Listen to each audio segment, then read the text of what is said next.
Hi, this is Mark Sanborn. Hey, have you ever been in a meeting listening to a speaker or a trainer and they told you to fold your arms and then they told you to fold your arms the other way, and wow, how awkward and uncomfortable, and how that means you resist and hate change? Or maybe the variation they used was your hands and to see which thumb was on top and then switch thumbs. Same thing. I've heard a half dozen different illustrations. They're all supposed to mean that we resist and hate change. Take your spouse's side of the bed, he or she'll freak out because everybody hates change. Well, listen, those are pretty good illustrations, but they don't illustrate much about change. What they do illustrate is the power of habit. See, what happens is we form habits for reasons that make sense at the time, and we keep doing those things, and before we know it, we do those things unconsciously. But we typically had reasons. For instance, if you take your spouse's side of the bed, maybe he or she chose that side of the bed because that's nearest the phone, and that person is the one who answers it when it rings late at night.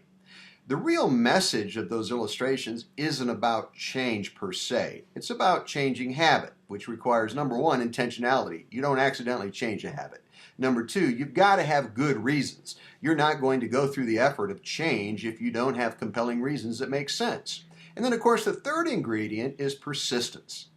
Now listen, if you're a friend or colleague who's used one of those illustrations, this is not a pointed comment.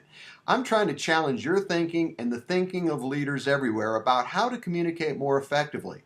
We need to make sure that the illustrations we use support the points that we make. You see, good speaking is about, first of all, being thoughtful, being grounded in research, and being based in reality. I've had to re-examine a lot of my material over the years and ask myself, does this really prove the point? Is this the best way to get my message across?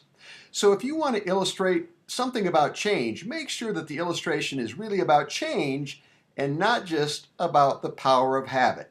Oh, sure, habit and change, they are somewhat involved and intertwined, but at the end of the day, they're two different things.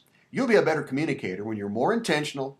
You base what you say in research and reality, and you make sure that the illustration you use proves the point you're trying to make.